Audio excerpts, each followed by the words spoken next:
Hello and welcome back to Moody Park here in Ewing, New Jersey. Ben Chowdick joined alongside Luke Lemler for another edition of ECCBL Baseball here on this Thursday evening, soon to be night. It's a doubleheader between the Mercer Mammoths and the Trenton Generals. Trenton Generals sitting at 9-11-2 in the Southern Division, and our third currently in the South. Meanwhile, the Mercer Mammoths sitting pretty with their 13-7-1 and are comfortably first in the Southern Division. They're playing defense first, and the home team here in game number one, it's Luke Foley on the mound for them for the first time this summer. He played plenty of games for them last summer, 10 games to be exact he had on the mound. Pitched over 40 pitches, 40 innings pitched, that is, for the Mammoths. Had a 3-2 record. He allowed 18 earned runs and 36 hits for a 4.017 earned run average. Luke Foley out of Muhlenberg heading into his junior season there. As the Gens with the bats up first here. Yeah, you know, you don't get a lot of debuts in July, so I'm really intrigued to see what Foley can bring. Like you mentioned, not unfamiliar to this territory. Based on a couple of texts from our boss, Mike Olshan, the commissioner here in the ECCBL, got a couple new faces. Another player for the Capitals, I believe, that we'll have to get into the next time they see the field here at Moody Park. First pitch from Foley is going to find that bottom right corner here against Landon Hallett. Now Hallett's a .238 hitter so far on the summer. 1 double and 5 RBIs to his name. Our Franklin and Marshall commit pieces this one out into left field. It gets down for the single. 2 pitches, 1 runner on here for the Trenton Generals. Not too shabby. 435. But who's counting? As now it's 1 runner on. And Justin Sestawicki next up at the plate. The .404 hitter for the Generals, arguably their best hitter so far this summer, with a near 1,100 OPS on the summer.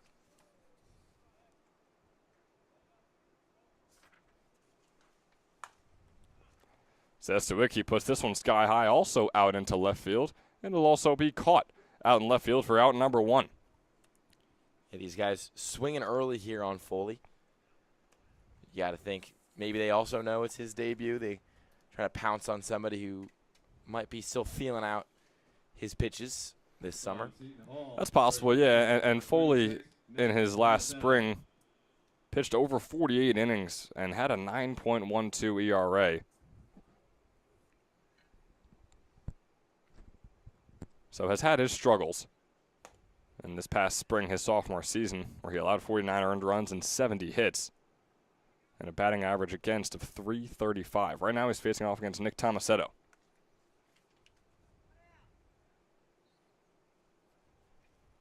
Tomasetto, the Seton Hall commit in the transfer portal, wrapped up his redshirt freshman season with the Rutgers Scarlet Knights this past spring. Yeah, and he's made his impact felt here in the ECCBL. A guy that, like you mentioned, should probably get him a new helmet, at least so he matches the new digs with the colors. But still, you can tell a bat with collegiate experience and one that'll be featuring at the high D1, well, kind of high D1, mid-major D1 level next year. Yeah, up there far enough. Tomasetto, as I mentioned, heading up to Seton Hall, has that scarlet red helmet and those scarlet red gloves as well. Pair along nicely with the orange uniform. He's got a 2-1 count here. 1 out on the board. And Hallett still on first. Toss over to first. Not going to be in time.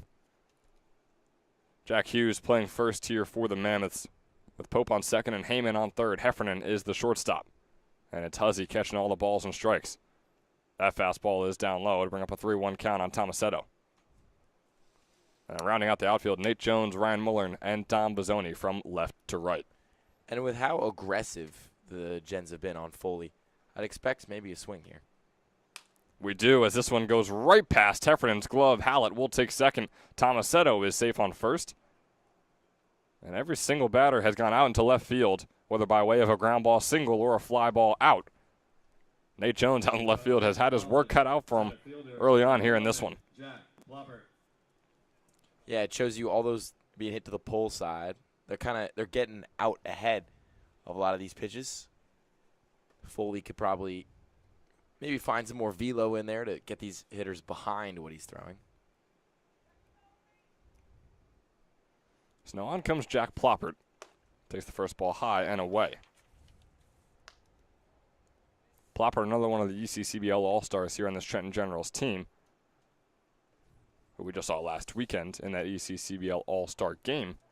A .362 hitter so far on the summer, over a 1,000 on-base plus slugging. That fastball is in the dirt, getting past. Tells you the runners will advance. Hallett over to third, and Tomasetto on second. It's 2 in scoring position. Only 1 out to show for it here in the top of the first for the Trenton Generals. Ploppert kind of looked around a little bit, thought that maybe could have nicked him for a second, but sure he's happy with these runners in scoring position. Maybe going to try to rack up some RBIs.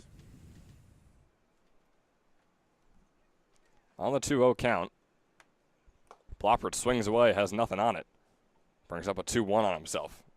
Heading into a sophomore season at Eckerd College out of Newtown, Pennsylvania. Did not play at all this past spring.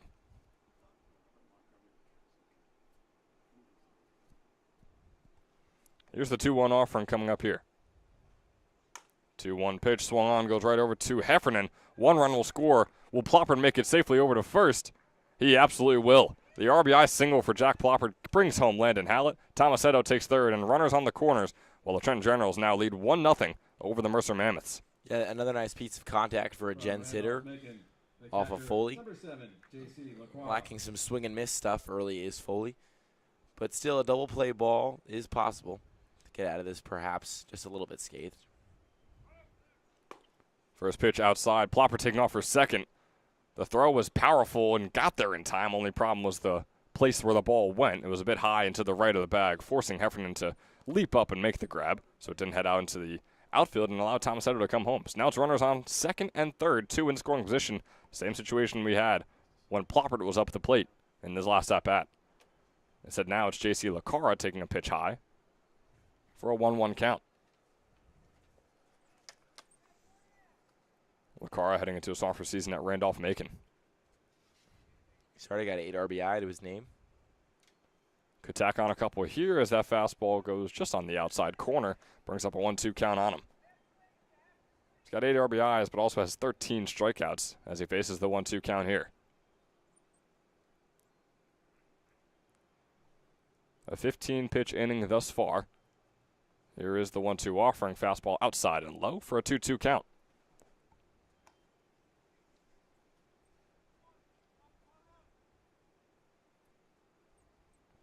Already 3 hits allowed here for the Mercer Mammoths. Trenton Generals looking good offensively early on in this one. 2-2 offering here for LaCara. Swing and a miss for him there. Puts out number 2 on the board as J.C. LaCara racks up his 14th strikeout of the summer.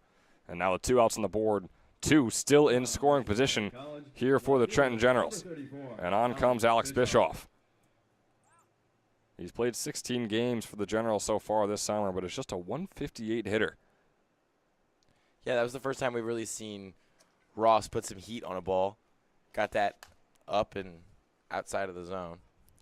As Bischoff puts this one out into right field, the fly ball is caught by Vizzoni, and out number 3 is on the board. The Generals able to tack one on, but leave 2 on base, and they were in scoring position. So the Mercer Mammoths able to escape, you could say, although they do trail 1-0 heading in to the bottom of the first.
Now we're back here. The Mercer Mammoths up at the plate, which means the Generals are out in defense.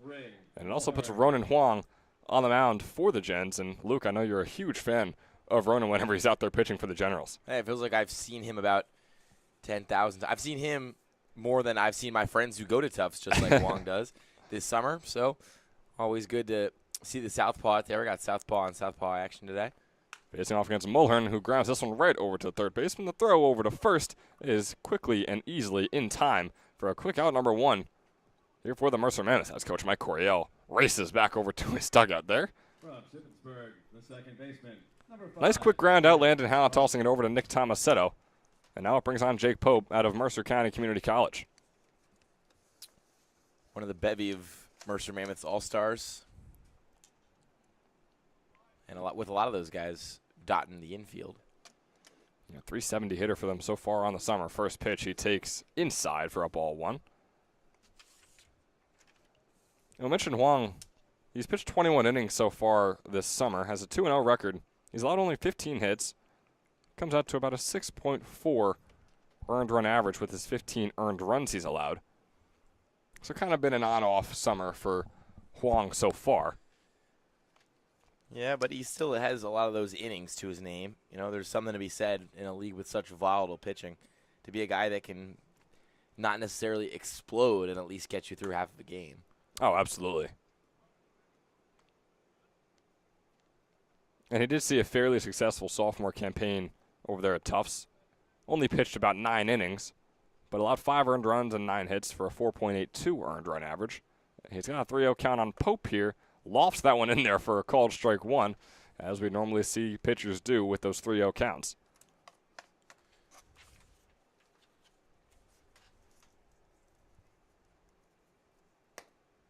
And Jake Pope is going to get the 5-pitch walk as that ball goes outside and low from Huang. So with 1 out on the board, Pope takes first. And it moves on to Jack Hughes. A couple of now former Region 19 guys back-to-back here in the order.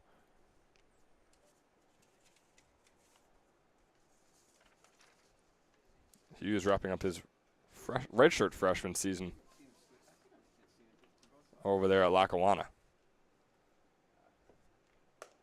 Takes the first pitch just outside for a ball 1. The last time we saw Huang pitch was a few weeks ago, June 24th, against the South Jersey Kings. He was credited with the win. Pitched 5 innings, allowed 9 hits and 4 earned runs, striking out 2 batters and walking 3. Yeah, Hughes featuring in the Home Run Derby this past weekend. I know you were there. And, you know, they say this in the big league sometimes. I'm curious if it applies to ECCBL. I guess we'll have to see in the second half of the season. But a lot of times, at least coming from the old heads, baseball old heads that I talk to, they say you don't want your players in the Home Run Derby. It'll mess up their swing. So I'm intrigued to see if this will impact any of the guys here in the Southern Division that decided to partake. I know we had a Mammoth win it. We did. We had a Capital win it, to be specific, as Hughes puts this one out into center field, and it is caught. Jaden Shin was the man winning the Home Run Derby for the Trenton Capitals. But a Moody Park resident, regardless. Yeah, you know, the white, red, same thing. Of the 4 teams we have here in the South, all residing here at Moody Park. But yeah, that is interesting. How I mean, it's curious because it's one event. I know these guys train for it, so possibly their swings could be messed up then. But I think especially in a summer league, everything is all good and fun. I wouldn't be too worried about one of my players, especially if I'm a summer league coach. I'm not bringing like a pessimistic lens to it. I just remember when Alec Bohm and a lot of Phillies hitters feature in the Home Run Derby. My dad, who's a Phillies fan, always goes, it's going to mess up their swing for the rest of the year. So I was always curious if there was any fact behind that. And now we will have the best seats in the house to see if that's true. Joe Gamitter wasn't in the Home Run Derby, but absolutely could have. He's up at the plate right here. So waiting for his first pitch. Couple checks over. He puts this one out into left center, being chased down by Bischoff, and Bischoff will make the grab. Therefore, out number 3 here in the bottom of the first. Boy, it was a good-looking one off the bat of Joe Gamitter, but seemed to keep on traveling and go a bit further than we thought it would. Bischoff making the easy grab, and it's still a 1-0 ball game in favor of the Trenton Generals. And we return in the top of the second. We'll see you there.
Welcome back here into the top of second for the second inning of work for Graham Ross. No, there is no pitching change here for the Mercer Mammoths, but maybe our eyes should be checked up here, Luke. It was Ross in the first inning as well. We got word that Luke Foley would be making his debut tonight here in the ECCBL, and I guess our assumptions just clouded our vision. Couldn't even see Ross's number out there on the field. Assumed it was Foley the entire time. Now, Foley will have his time later on. Graham Ross, like I said, in his second inning of work, started off the game and is still out there, throwing his 18th and 19th pitches right now to C.J. Wisniewski.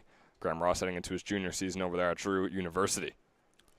Yeah, first team all-conference as a senior in high school.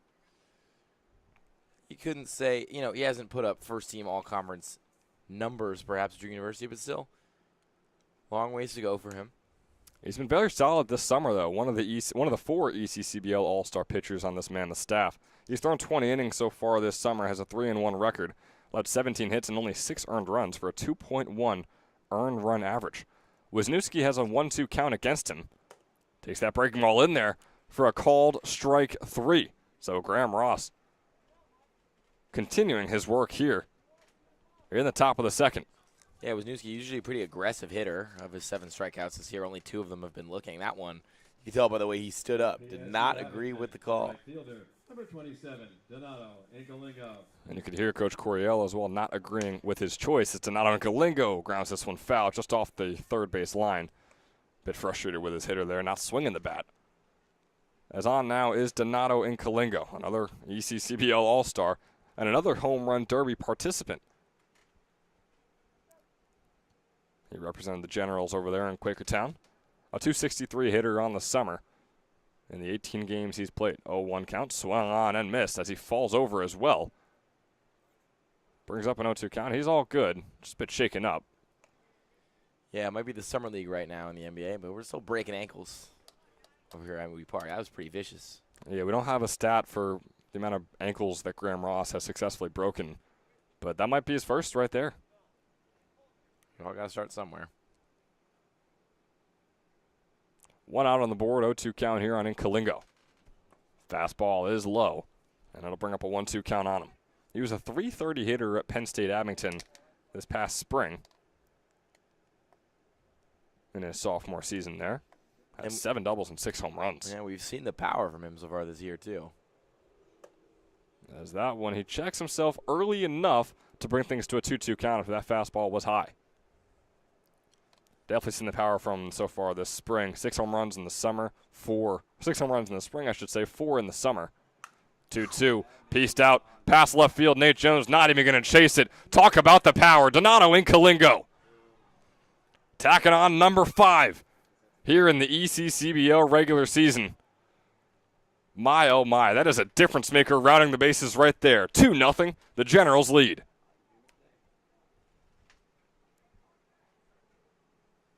Talking his talk around the base path, stomping on home. And the Generals now hold a 2-0 lead over the top seed Mercer Mammoths here in the South Division.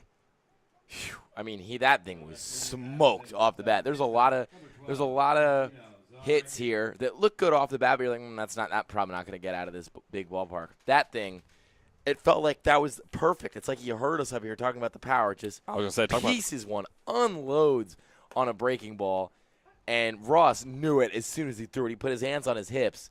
I mean, he looked like DW from Arthur. He just was hitting the pose. he was not happy. And sure enough, that thing flew past that left field wall. Ross angrily starting off Sorecki with an 0-2 count. Called strike and then a swing and a miss. But, yeah, I mean, that is huge for us up here in the booth. A little bit of an broadcaster's anti-jinx. Talking about the power. He showcases the power right there, getting it over the left field fence. 1-2 count here on Sorecki.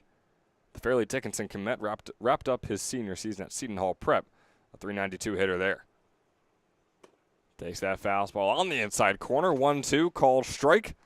And putting out number 2 on the board. So strikeout, home run, strikeout so far for Graham Ross. From Southern New Hampshire, the EH, number 1, Timmy Martinez. Now on comes Timmy Martinez for the Gens. Bottom of the order here. Out of PDG Academy, a Southern New Hampshire commit. Flipped his commitment from St. Peter's to Southern New Hampshire. just the other day. Has a 1-0 count. Make that a 1-1, swinging on and missing at the outside fastball. Standing at 6'4", 175. Ben Chadwick numbers. Just about. We got about 10 pounds on him. He's got about an inch on me.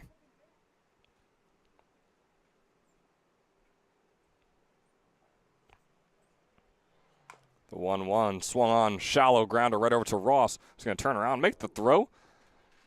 A little bit of showboating antics. I wouldn't really call it showboating. I don't think he would either. But regardless, little 360 and the toss over to first. Jack Hughes making the grab for out number 3, but not before yet another run scores for the Generals. And in fantastic fashion, Donato Incalingo piecing one over the left field fence for his 5th home run of the summer. Heading into the bottom of the 2nd, the Generals holding on to that 2-0 lead when we return.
So the Mercer Mammoths have some ground to make up here in the bottom of the 2nd. They trail 2-0. Shortstop Sean Heffernan is up at the plate. Ronan Wong out there for his 2nd inning of work.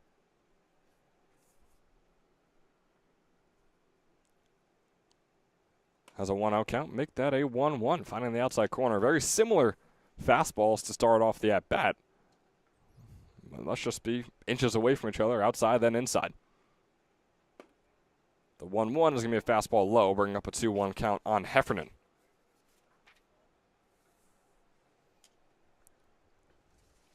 Had his fair share of action over there at shortstop today, Heffernan. He's probably happy to finally get an AB rather than a fielding opportunity. Around a 300 hitter so far this summer, 9 for 26 to be exact.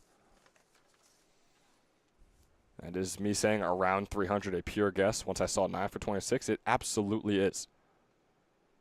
Got a 3-1 count on Heffernan. I mean, it is, right? Yeah. 3-1 is going to be outside and up, and it'll walk Heffernan. Well, now I'm curious. Now it's I have 333. It's a third. No, wait, you said 9 for 26 or 9 for 27? 26. 9 for 26. Oh, it's probably a little bit more than a third. Probably like, hold on, let me guess. 3. So he's probably .341. Ooh, .346. Oh, that was pretty close. Which also completely proves me wrong. So me saying around 300 is a bit disrespectful to Heffernan's average there. He's a 346 hitter. As we move on to Chris Babkowski, now up at the plate here. Heading into a sophomore season at Alvernia University. That's one of those trademark colleges, you could say, of the ECCBL here. Oh, yeah. The North Division, I mean, Wilkes University is a huge one here in the South. You got Alvernia. Mercer County Community College is a massive one as well. As a quick 2-0 count, we'll get a mound visit from Lacara over to his pitcher, Wong.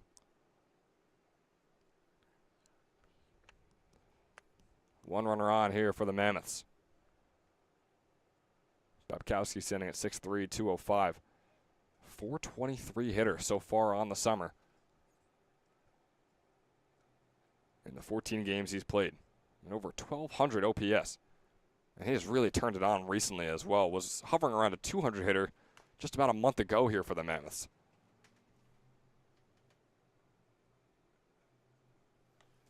Especially as the postseason gets closer. You know, it's all about who's hot and who's not. Absolutely it is.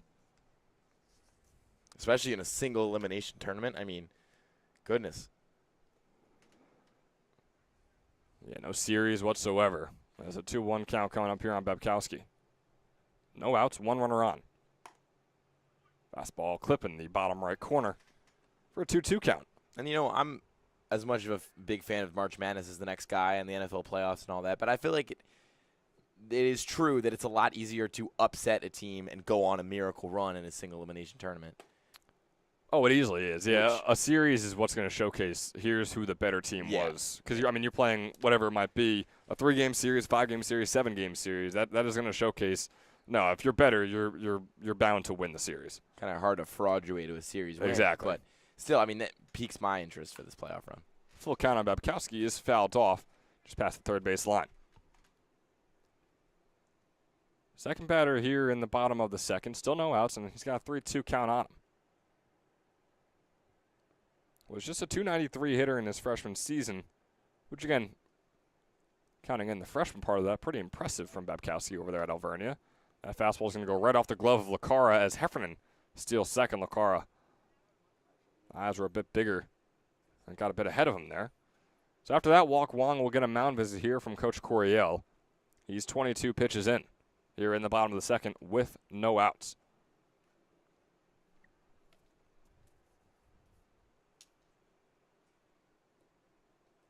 And as we take this mound visit, we'd like to once again remind you that the ECCBL is sponsored in part by Northfield Bank. Northfield Bank, since 1887, has been serving customers their financial needs in Mercer and Hunterdon counties. They offer simply free checking, no minimum balance, and a free debit card for all your purchasing needs. Northfield Bank also has social media account at Northfield Bank on TikTok, LinkedIn, Facebook, Twitter, Instagram, wherever you'd go, at Northfield Bank. You could also visit their website, northfieldbank.com. So we thank Northfield Bank once again for partly sponsoring us here in the ECCBL.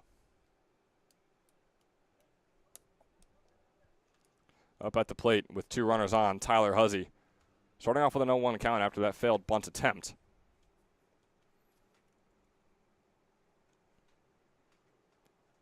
Has no one here on Wong. He's coming fresh off the mound visit from Coach Coryell. Swing and a miss there from Huzzy.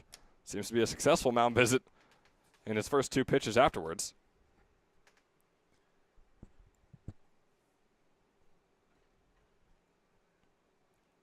Wong waiting for the right pitch from Lacara.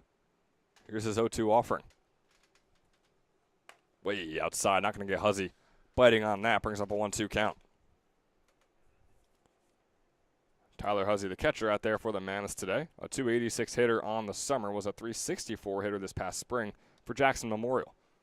An NJIT commit. Has a 1-2 offering, low and in the dirt. So Wong losing control a bit here.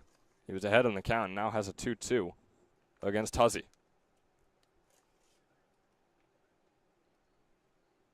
Huzzy with 8 walks and 7 strikeouts on the summer. Through the 13 games he's played in, this is his 14th. Here's the 2-2 pitch. Swung on and fouled off. Keeps the count the same. I like that pitch from Wong. Something breaking, something down in the zone. So Huzzy couldn't get his bat down under and lifting it. Trying to create a ground ball here. Maybe get the lead runner out at third. 2-2 offering once again as Wong looks back and forth from second to home and then puts a breaking ball way too far inside for a 3-2 count. And we mentioned it before on our broadcast that in a league like this, in a league like the ECCBL, the best pitchers can really often be guys that just find the strike zone the most often. I mean, walks have been detrimental in so many games here so far this summer and in summers past. As Wong with the 3-2, Huzzy going to ground this one, and they're going to say it is foul. Skipping along the line and just going foul before getting past that third base. Yeah, that could have been dangerous, dancing up that white line, but moving its way over to the west side. Could have honestly tied the game right there. I mean, you could definitely see Heffernan and Babkowski coming all the way around. Heffernan especially would be at least 1 run. Oh, yeah. As a 3-2 once again. Long at-bat here for Huzzy and Huang respectively. That ball is going to find the bottom right corner as Huzzy runs off to first and now is headed over to the dugout. Putting out number 1 on the board, called strikeout there for Ronan Wong. His first of the day. What a time to get it, because now you got the double play ball.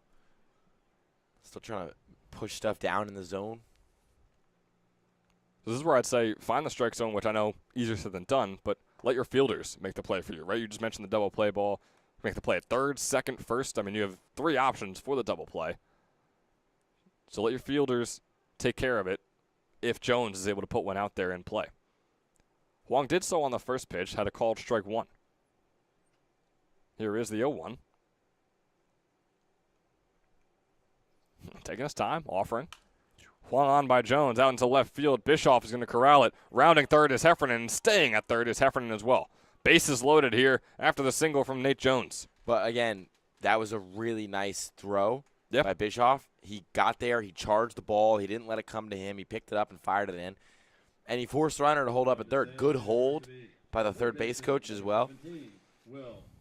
That could have been dangerous and scary, but it was neither. Still an opportunity here for the Mams. They can really bring this thing back even, or perhaps even take the lead with something into the gap. And you can't blame Huang there either. Nate Jones, interesting to see him this low in the order, batting 7th for the Mammoths, even though he's a .361 hitter. And now we go to the 8th man, and Will Heyman, who understandably is a .185 hitter. So interesting to put Jones there. Maybe it just fooled Huang, who maybe he was taking our word for it and really just trying to find the strike zone against the lower part of the order here for the Mammoths. We have an 0-1 count on Heyman after that swing and a miss. And that ball is going to be inside for the 1-1. Doesn't take away that double play ball, though, which is something that Huang should still probably be chasing. And again, 1 run still puts you in the lead if you have to give that up. So a solid position for the Generals still. Obviously, bases loaded with 1 out can never be too great for the defensive side. As the 1-1 offering coming up here, breaking ball outside. And it'll bring up a 2-1 count. That one had a lot of vertical movement on it, but still was never really tunneling the right way and really had no chance of being a strike. Heyman headed into his sophomore season at DeSales University. He has a 2-1 pitch coming up right here. Puts this one sky high. Looks like an infield fly that Thomas Edler's going to call for. Make the grab, and that is the perfect situation right there for the Trenton Generals. Yeah, that's ideal. That's exactly what you want in that moment. Not letting the guys advance at all or have the threat to advance. But you can't suddenly think the job's done. I think we've seen a lot of times pitchers might lose their focus after a play like that because, all right, I got the hard part done. I got that first out. Huang's still giving up 4 hits today and a lot of nice, hard contact to left field this inning. First pitch to Don Bizzoni is going to be outside for a 1-0 count. Bizzoni, a 195 hitter, bottom of the order here for the Mammoths. Boy, would you love the top of the order to come up with the bases loaded as Bizzoni pieces this one out into center field. Zarecki couldn't get a glove on it to second baseman. Heffernan comes home. Home comes Babkowski as well. Could be close. Lacara corralling the throw just a few feet off the plate. So 2 score there for the Mammoths on the 2 RBI single from Dom Bizzoni. And just like that, this game is all tied up here in the bottom of the second. Yeah, surprised there was no look at a cutoff there. Felt like that was a nice, at least velocity-wise, throw coming in from center field. But nonetheless, I think Zarecki probably should have tried to redirect it back onto course because they really had maybe a play there at the plate if that ball was a little bit more accurate. I think they absolutely did. It would have been a really close call, but Lacara, of course, having to come a few feet off of home plate to his right. As Mulhern puts this one sky high, once again out into center field, Jack Ploppert will be the man making the grab for out number 3. But 1 pitch earlier was all it took to make this a 2-2 ball game. The Generals already giving up their lead. All tied up at 2 after 2. And 2 left on here in the bottom of the second, stealing my main man Jeff with the PA, having a fun call over there. Heading into the top of the third. As I mentioned, all tied up at 2, and we're going to see you there after a quick word from our sponsor. Hi, my name is Dr. Philip Glassner. I'm a hip and knee replacement specialist at Mid-Jersey Orthopedics. We're a multi-specialty orthopedic practice with offices in Flemington, Bridgewater, and Washington, New Jersey.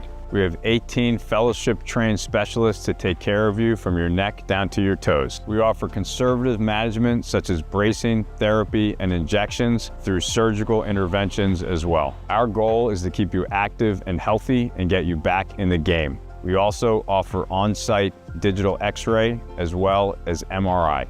We have evening and Saturday morning office hours to assist with convenient appointment times, as well as having walk-in appointments available. Call us or visit our website at midjerseyorthopedics.com so we can help you to live life better.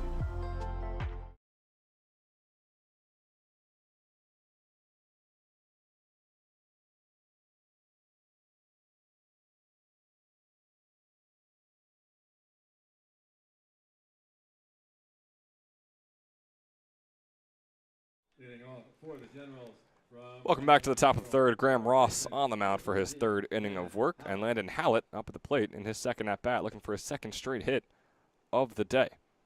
And look, we were looking into it between innings here, and it seems like the weather might be slowly creeping up on us with the rain once again. I mean, we have just been hammered with rain all summer long in Ewing, New Jersey, and also I feel like where we're both from, you in the Philly area, me in Central Jersey, as this one's grounded right over to Jake Pope for an easy out number one on the second pitch. Yeah, it really has just been a, you could say dreary summer, but dreary would imply it's gray and lightly drizzling all day. It's been pretty torrential, these downpours that we've been getting. number 29. And if it's not torrential, it's sunny skies and 90 degrees. Like it is summer whenever it's not pouring, but if it is, boy, it just flips like a switch. Now up here, Sestawicki along the left field line. Out into the left field, just barely inches inside, making that one fair. Justin Sestawicki with his first hit of the day, and it's a standing double. Generals offense, despite a bit of a collapse defensively in the last inning, continuing their momentum here in the top of the third. First baseman, Nick Tomasetto. And these Generals hitters still doing a pretty good job and handling well. You know, it's not easy to face a lefty every now and then, but they're really on a lot of what Ross is throwing. Everything's going down that left field line for a reason. They are out and in front of everything he's throwing. They absolutely are. Nice fastball there from Ross, finding the bottom right corner on Tomasetto, another man who's looking for his second straight hit today. Had the single in his first at-bat. And he has no one count here.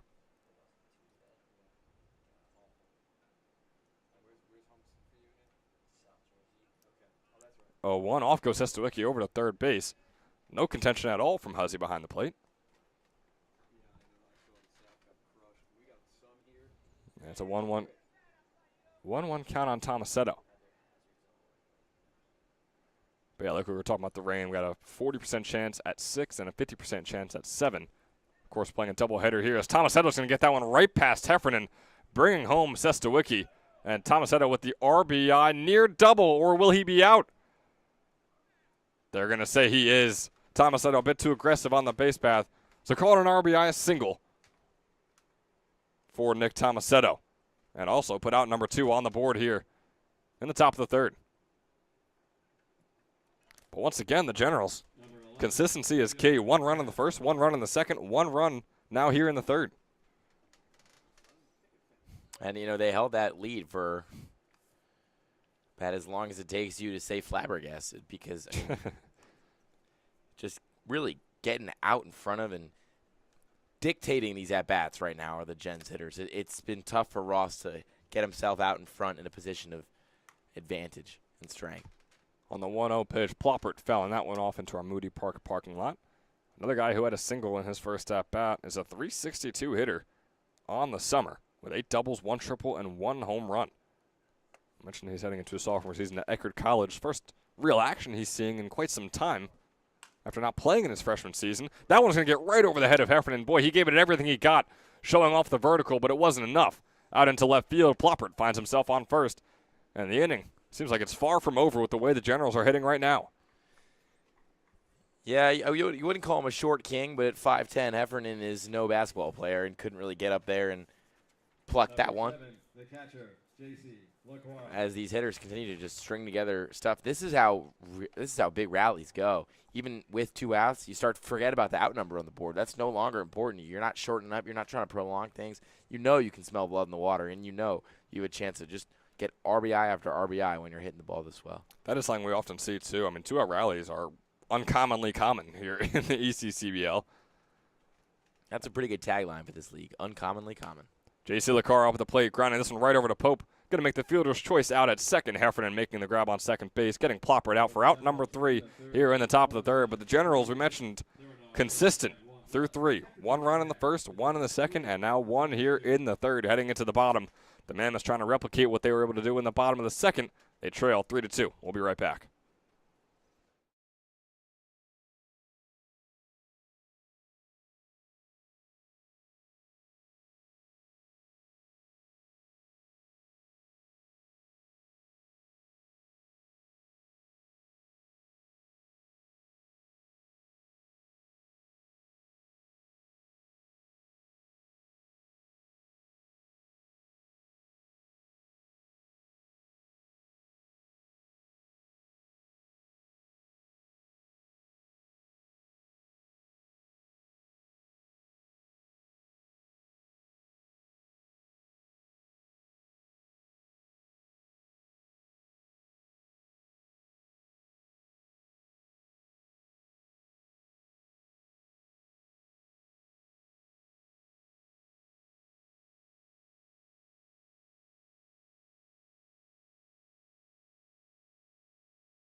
Jake Pope.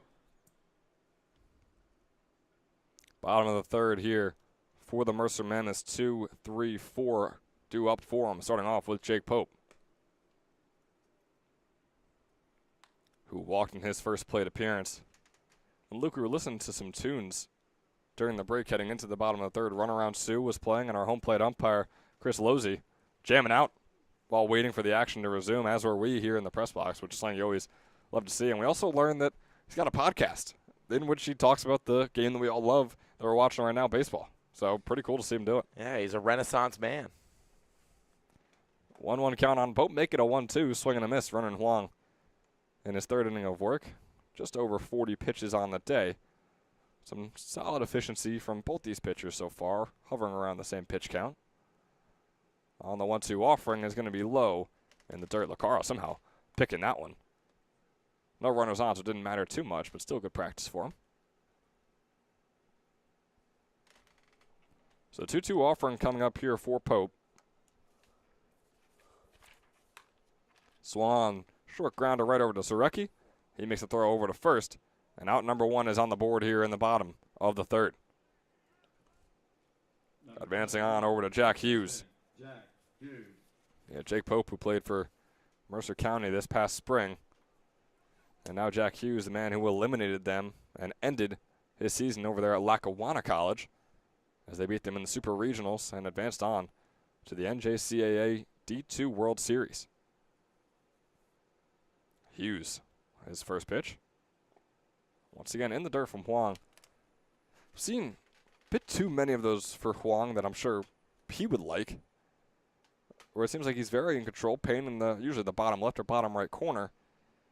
And if he's not able to do so, he's kind of losing control of those breaking balls and putting them right in the dirt where Lacaro has to defend him and get behind him. Another 1-0 going to be an inside pitch on Hughes, brings up a 2-0 count.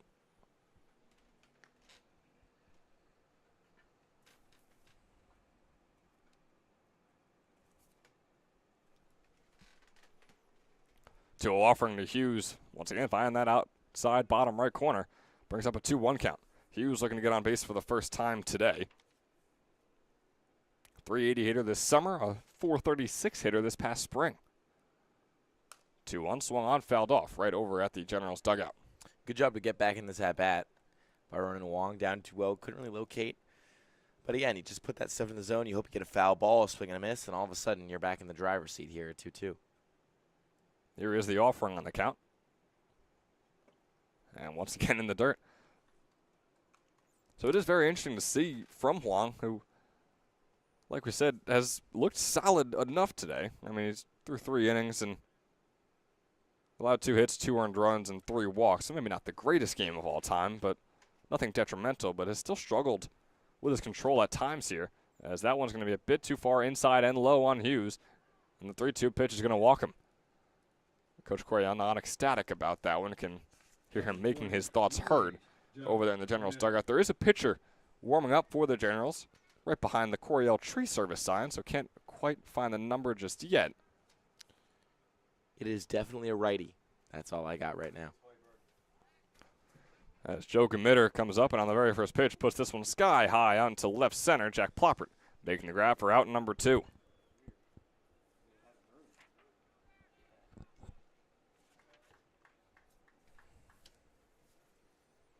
It seems to be Braden Hoiberg Number 11. out there warming up for the Generals out of Monroe, New Jersey, the post-university commit. So curious when we'll see him come in. As the first pitch to Heffernan is going to be a fastball outside. And just by the way that Coach Coryell has sort of been reacting to Huang's pitching day, you got to think that it's going to be more of a performance takeout rather than a pitch count substitution coming up for Huang whenever it might be. Yeah, but then again, you know, if he gets out of this inning, gets to the next one, he's gone through 4 innings of 2-run ball. It's really not horrible stuff, especially in a doubleheader where I'm sure Coach Coryell is trying to use as few pitchers as possible to keep his options open. Yeah, I always kind of imagine that the ideal amount of pitchers to use in the ECCBL doubleheader would be 4, right? You have your starter that goes maybe 4 or 5 innings, and then your relief, or your whatever you want to call it, relief or closer goes for 2, maybe even 1 inning if your starter has a really great day. But of course, we've seen the times where even in these 7-inning games, we see 3, 4 pitchers at times. It's a 3-1 count on Heffernan. Another guy who walked in his first plate appearance and was the first run to score for the Mercer Mammoths. 3-1 offering way inside. Looks like it almost hit Heffernan. Doesn't really matter, as he's going to take first either way. They put 2 on.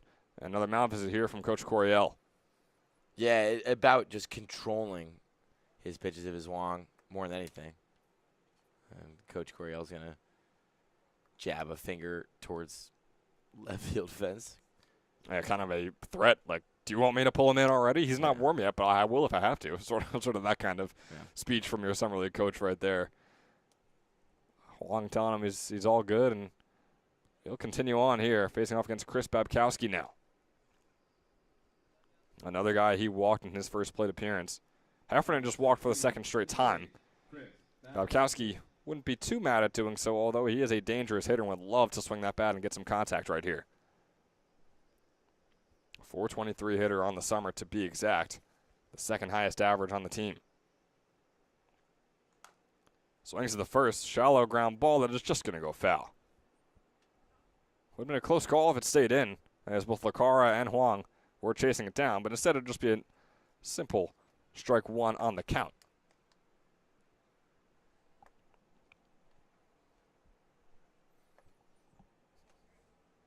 Got some wind blowing left to right here at Moody Park. As we mentioned the weather before, still a 40% chance of rain at 6 and a 50% chance at 7. Definitely keep our eyes out. Game 1 should be in the clear in terms of being counted for both these teams' records, as Babkowski puts this one a moonshot out into left field. Bischoff staying put, looks to make the grab, and he absolutely does so. No run scored here for the Mammoths. Similar to their first inning, the Generals holding on to their 3-2 lead heading into the top of the 4th. We'll see you there.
Alex Bischoff starting things off quickly here in the top of the fourth. Putting that one sky high right over to the first baseman. Catch is made by Hughes for a quick out number one here in the top of the fourth.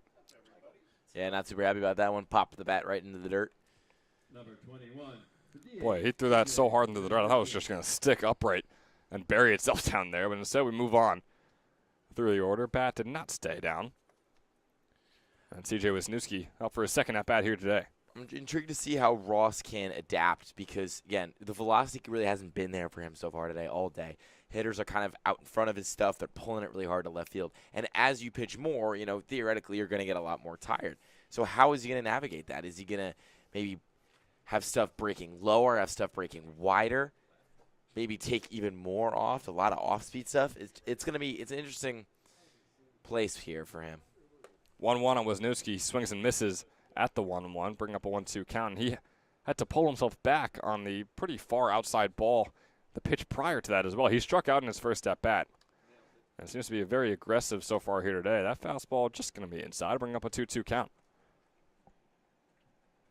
Wisniewski in the 7 games he's played has struck out 7 times. Now make that 8 games played and 8 strikeouts. Here's the 2-2 offering. It's low. Ross now over 50 pitches here in the top of the fourth. So, again, efficiency-wise, still looking solid. The Gens get their runs quickly and then get out of there, it seems, here in the tops of these innings. Swung on, foul tip out, right back into the glove of Huzzy. And Wisniewski is retired for the second straight time. Number 27. And now on comes the main man himself, Donato Incalingo.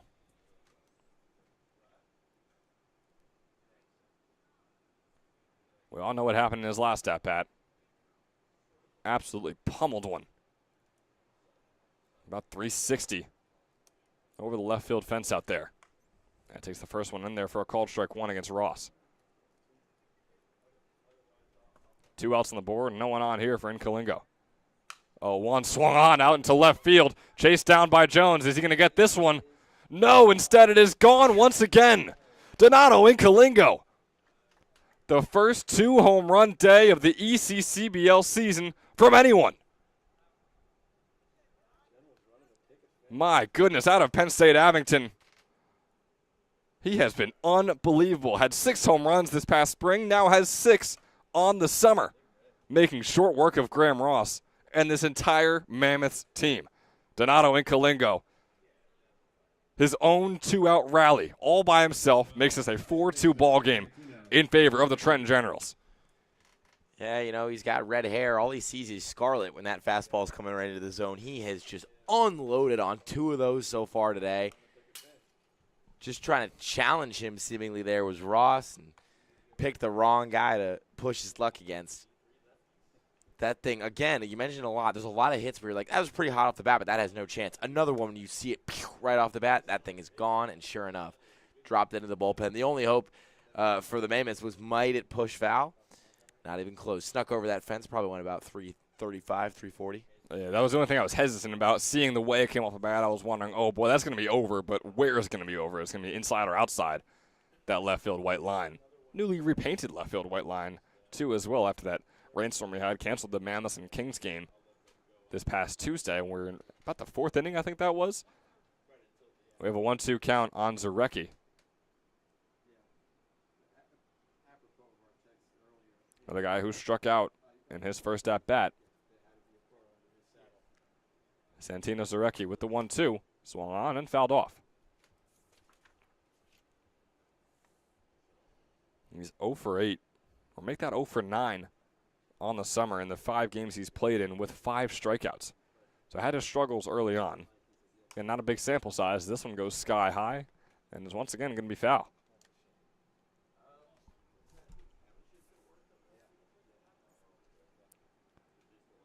The 2 hitters that are surrounding Incalingo right now have had their struggles.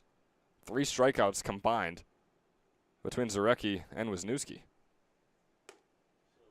As that changeup's going to go outside for a 2-2 count. So maybe a little false sense of hope for Ross. When Zarecki, he gets the strikeout on, then goes into Incalingo, allows the home run, and then takes out his anger right here on Zarecki. 2-2 remains after that one is fouled off. Ross now over 60 pitches. Yeah, and he's getting a bump of velo there. There's something called a dead cat bounce in economics. When a stock is plummeting, it will jump right back up for like a week before continuing to plummet. I feel like that's kind of what we're getting with this velocity here. It's just falling and falling and falling. But it's just making this little jump right here because he knows the end is probably soon. Can't imagine they trot him back out for the 5th. He really hasn't done horrible. Again, it's that consistency that's been killing him, the 1 run per inning. Still hasn't really had a clean frame. Yeah, he's about to wrap up his 4th inning.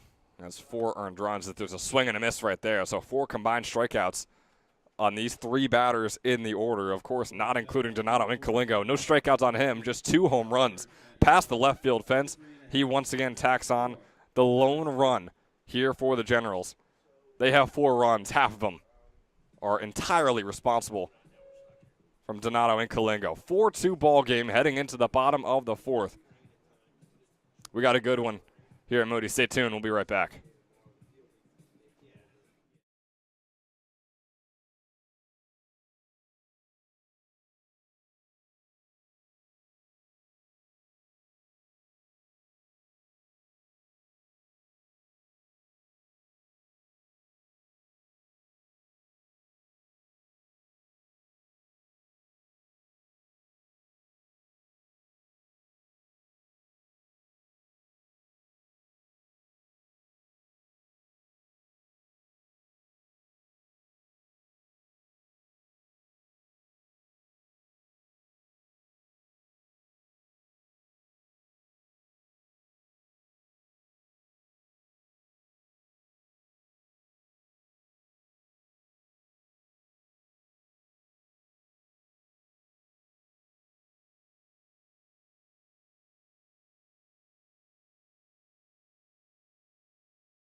So taking off the catcher's gear, putting on the batting helmet, and picking up the bat is Tyler Huzzy here, starting us off in the bottom of the 4th, fouling the first pitch off.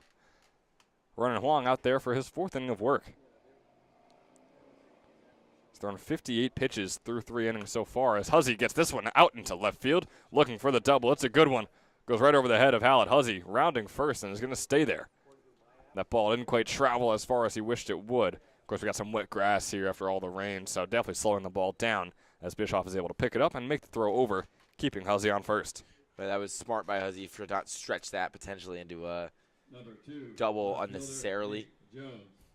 Take his base and trust his bats behind him, particularly Nate Jones, who's been hot, cold, and everywhere in between, but still has, he possesses the ability to really get on base. 361, pretty high OPS. Could be going up right here as this one also goes out into left field. The ground ball. Huzzy taking second. Nate Jones on the 0-1, taking first, and he's 2 for 2 on the day.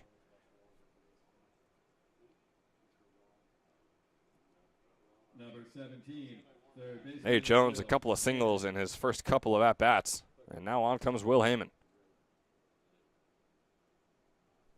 Put a ball in play in his first at-bat. Wasn't able to get anything out of it. Starting off with his first pitch right here. Wants attempt. It's a good one. Lucara. Huang instead will chase it down, make the throw over to first. It's close. And the out will be called on Heyman. Advancing Huzzy over to third. Jones on to second. 2 in scoring position here for the Mammoths. And one swing of the bat could tie this game up once again. We saw Don Bizzoni do it in his first at-bat. He had the 2 RBI single Bizzoni did. Has a chance to do it again right here to tie up the game once again.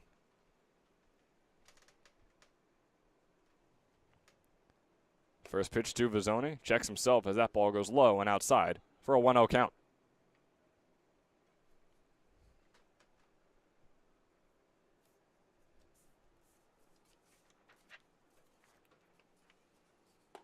Second pitch is going to be in there. Look to be right down the middle for Bizzoni, who doesn't swing around the bat. Brings up a 1-1 count. Don Bizzoni heading into his sophomore season at Stockton University. A 200 hitter this past spring and a 195 hitter so far this summer. So definitely fairly consistent in his early years here in college. Through the 20 games he's played in, has 2 doubles And 6 RBIs now, thanks to the 2 he had in his first at-bat. After that foul ball, he's got a 1-2 count. The offering pieced out, going to go right into the glove of Sestawicki, looking for the double play. Can they get it? They absolutely can. Sestawicki flicking that one over to Sarecki. And a quick 2 outs. The Generals are hot here at Moody Park. And really, what a play, and that's exactly how you play complimentary winning baseball. You give up these base runners. These guys are on the bags, but you don't let that affect how you pitch, how you field. You don't get rattled. And that was a nice – I was calm on all fronts. Calmly taking a couple quick steps out there to center field, collecting the line drive, flipping it over to second. Really good play out there in the middle of the infield from the Gens. They're in control right now, and they're playing just like it. A double play with runners on second and third. Doesn't get much better than that.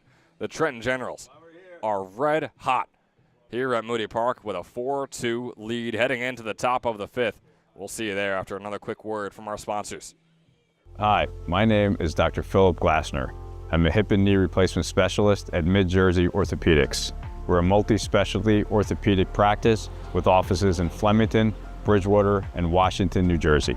We have 18 fellowship-trained specialists to take care of you from your neck down to your toes. We offer conservative management such as bracing, therapy, and injections through surgical interventions as well. Our goal is to keep you active and healthy and get you back in the game. We also offer on-site digital x-ray as well as MRI.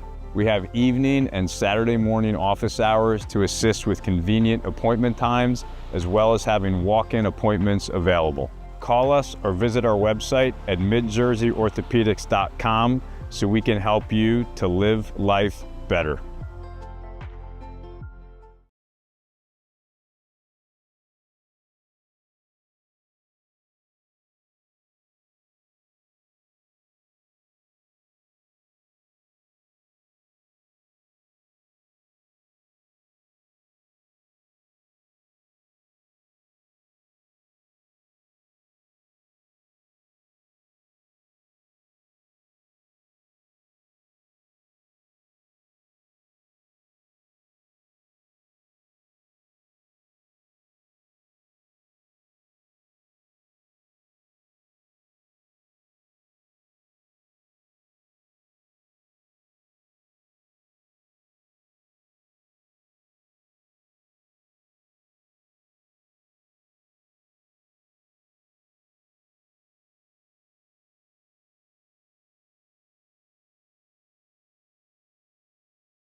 Tim Martinez, the newly committed Southern New Hampshire commit, wrapped up his high school career at PDG Academy, facing off against Giovanni Hallahan, pitching change out there for the Mercer Mammoths. First pitch from Hallahan's a fastball inside. You know how New Jersey's the Garden State. Do you know what they call New Hampshire, Ben Chadwick? I do not. I don't know like how you said my first and last name there either. So. You don't know how I said Ben Chadwick? No, I really don't, but please continue with New Hampshire. It is the Granite State. The Granite State? Granite State. I got a lot of granite up there. Are you sure? I will take your word for it. You're not going to get any contention from me on that. It's a lot of build-up for I don't know. I think it's cool they call it the Granite State. Yeah. Yeah. Beats the Garden State, in my opinion. I don't think so. And see, now I got disrespectful. You know, Well, I started taking shots at your home. Their license plate, I'm sure, whatever it is, definitely beats the Garden State license plate. Hilariously, their license plate says "Live free or die" on it. It doesn't say the Granite State; it says "Live free or die." And there's a really funny. I think it's pretty funny. There's a song by this guy named Hayes Carl, who's kind of a country artist, kind of. Sure. And it's a song about somebody who murders a guy and then has to go to prison in New Hampshire and make license plates, because that's what they do in prison, or at least that's what they used to.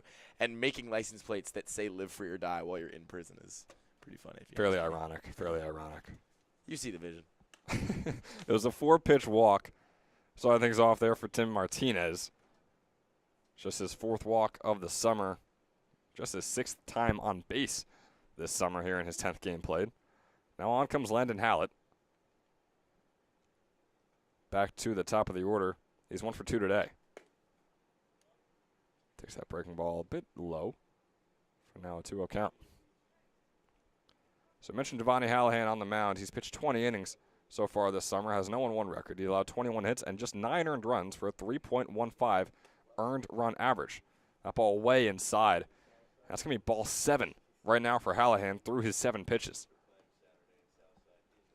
So obviously not an ideal start.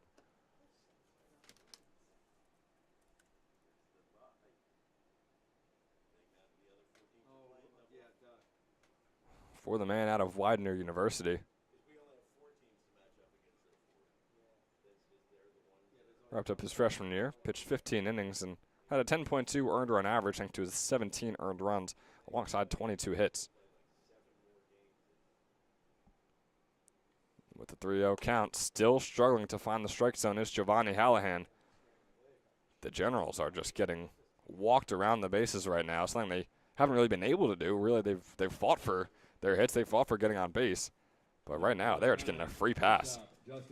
Collect 200 on your way home. Yeah, no kidding. I mean, this is really, they find a way. They were going to get their run every inning, and they don't really care how they do it. Right now, they're doing it thanks to some errors pitching-wise at least, and misses on the other side. Finally, after 8 straight balls, first called strike is in there from Giovanni Hallahan on Justin Sestowicki.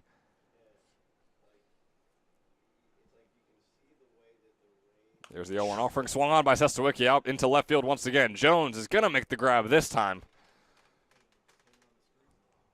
Boy, how crazy would that have been? It wasn't going to be off the bat of Inkalingo, although we're still going to see him 1 or 2 more times here in this game, I'm sure. Sestowicki not able to get that one over the head of Jones like his teammate has done twice today. So it's out number 1 on the board there for the Generals. Yeah, and I mean, again, Inkalingo has some hits where you're like, that's a home run. That one was, he hit that hard, but I leaned forward because I thought that might get down for a double or something I like thought that. so as well, The yeah. Inkalingo ones, you see it, you almost lean back. It's like, Yeah. that thing is gone. That's actually a great way to put it, yeah. Leaning forward to make sure it gets down or goes somewhere. But, yeah, when you lean back, that's when you know, yeah, that one is out of this park. Nick Tomasetto, I mean, he's 2 for 2 today. Again, not currently our Toyota player of the game unless he has something to say about it in his last couple of at-bats here. But he's been a solid 2 for 2. Starting off with an 0-2 count right here, though. 2 for 2 with a couple of singles and an RBI for Tomasetto, who has an 0-2 count. Nick Tomasetto, one of the most impressive hitters on this Generals team, 350 on the summer. Takes that ball low for a 1-2 count.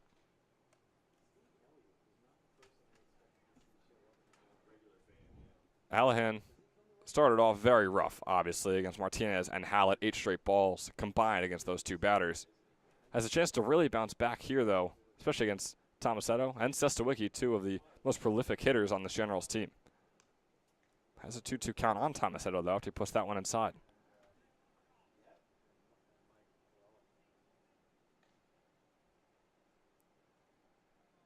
With 1 out, the 2-2 offering coming up here. There's the pitch. Ooh, looking to find that bottom right corner. Couldn't quite get there. Bit outside for a 3-2 count now on Nick Tomasetto. As we mentioned, headed over to Seton Hall University for his redshirt sophomore season out of West Deptford, New Jersey. Here's the 3-2 pitch from Hallahan. Fastball high. He's going to walk the bases loaded. Yeah, making the future Pirate walk the plank.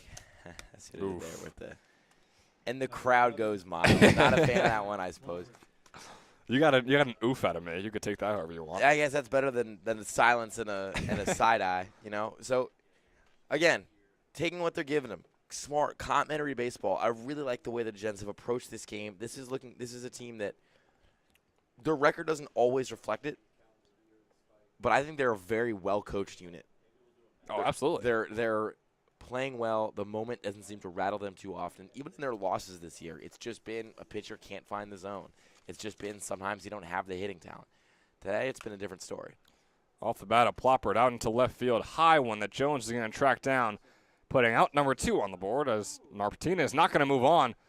The runners on first and second were ready to head over. Martinez holding all of them on second and first, holding himself on third, and just putting out number 2 on the board. No runs will score, no more outs will be had. And he would have been out by a country mile. I mean, that throw was fired in there by Jones. So a good decision by Coach Coryell over there on third to not send Timmy Martinez.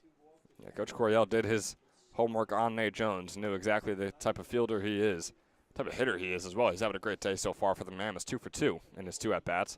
But he's got an arm on him, and he just showed it off right there. Now it's a 1-out count on J.C. LaCara, who's still looking for his first hit of the day, first time on base today as well. Takes that fastball on the outside corner for a 1-1 count. LaCara did not play in his freshman season at Randolph-Macon. Was a .230 hitter at Allentown High School in his senior season. With the 1-1 pitch, going to be way outside.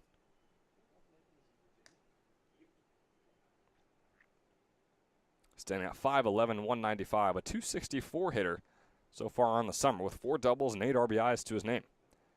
He's got a 2-1 count right here.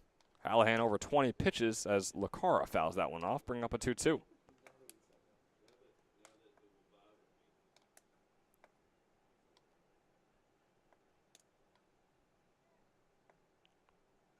LaCara had a homer in his senior high school season over there at Allentown. No hits over a double so far this summer, as that one's going to be in there for a called strike 3 on LaCara on the 2-2 count. Bases loaded, leaving all of them stranded. Giovanni Hallahan, boy, it was far from a perfect inning, but looking at the scoreboard, all you could tell is he got out of there unscathed. That's exactly what he did. It's still a 4-2 ball game in favor of the Generals. Mammoths looking to come back when we return in the bottom of the 5th. We'll see you there.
Back to the top of the order here for the Mercer Mammoths. Ronan Huang still out there here in his 5th inning of work, and Ray Mulhern still looking for his first time on first base here today. He's 0 for 2. This one swung on, is going to be fouled off. Right onto the driveway. It was Andrew Brown running over to to the cage to find our substitute pitcher, nearly getting hit by that foul ball as he heads over there. And, you know, I don't hate the idea of putting Wong back out here for the fifth inning, you know, kind of ride him till the wheels fall off, or maybe not fall off, but until you see a couple of the screws come loose. And he's had his moments, but ultimately looks strong. Mulhern grounds this one over to Sestawicki. The throw is to first in time. Mulhern completely disagreeing with it, as is Will Burkhaw. Neither of them too happy about the call over there on first. By our infield umpire, Mike Beal. And Luke, I mean, you have the better angle from our press box here. I would love some input. Yeah, he was safe by a mile. Oh, no. I don't think that was particularly close. I'm pretty stunned at that call.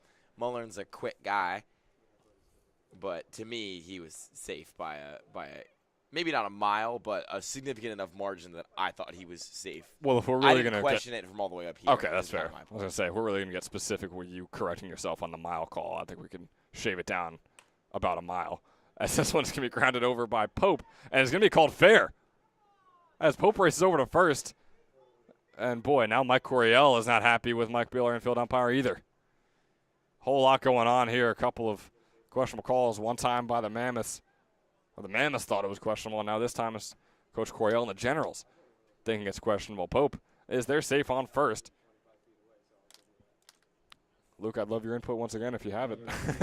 That one was a lot more 50-50 in my Yeah, opinion. which is, yeah, I could have As- definitely agreed. I think ump seemed to think the ball went over the base such that it was fair. Again, this is different because you're looking at an angle of something. You're looking at how the ball is positioned compared to a diagonal line from where he's sitting. At least the base is he safe or is he out? It's like a bang-bang play. This is a lot more of a how do you look at it? How can you see it?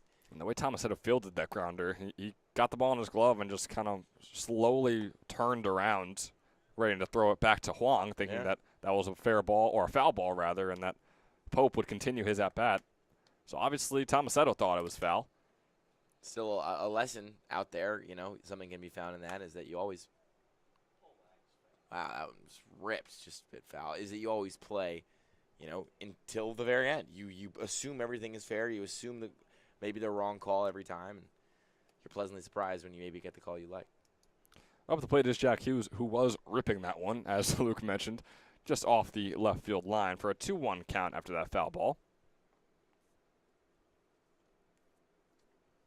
Jack Hughes is 0 for 1 with a walk here today, as he fouls this one off as well, bringing up a 2-2 count. He's got just 2 hits in the last 6 games he's played in.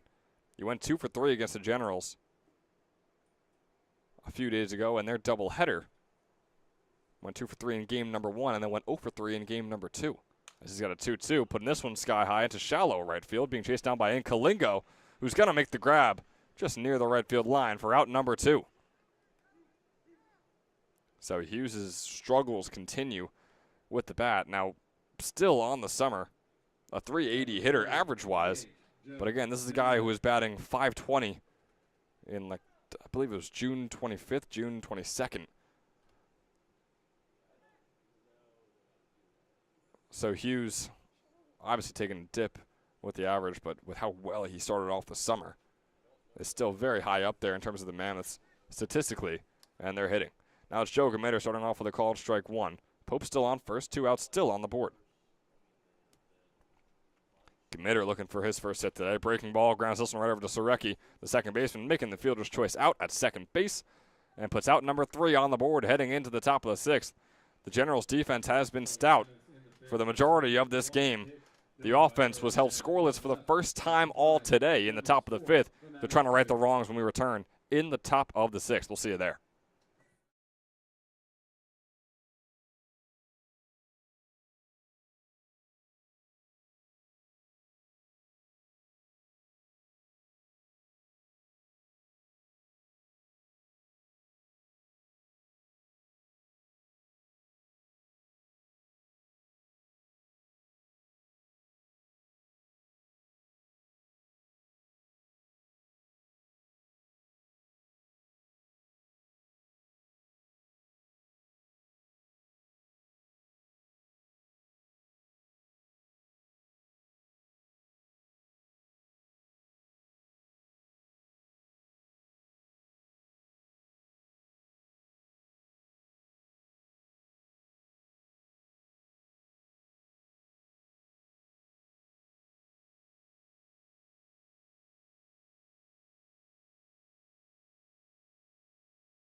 Number 34, Alex Bischoff. So here in the top of the 6th, Alex Bischoff leading things off here for the Gens. Yeah, I made a couple of nice plays. Whoa, almost dies there. Made a couple of nice plays out there in left field so far, including a couple good throws down. He had to really super mega make his impact felt at the plate. As this pitch from Hallahan is going to be out into right field. Should be an easy catch. An easy catch at that. Putting out number 1 on here in the top of the 6th. So Bischoff flying out. He is now 0 for 3 on the day. And on comes C.J. Wisniewski, who is 0 for 2 with a couple of strikeouts to his name. After Don Bizzoni's catch out there in right field, putting out number 1 on the board. Here is Wisniewski. For his fastball, sky high, and can be fouled off over our heads here in the press box.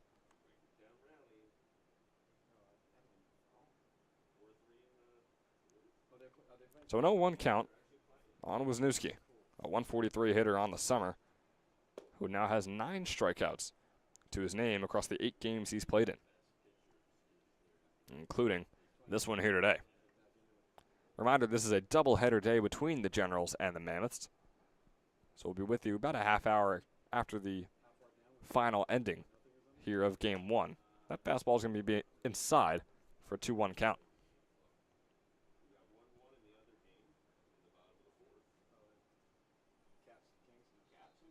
2-1 count. 2-1 pitch here from Hallahan. Fastball outside, bringing up a 3-1 on Wisniewski. Definitely the best situation count-wise he's been in so far today. Never been this far ahead. Here's a 3-1 offering. Low and away. Wisniewski will find himself on first for the first time today.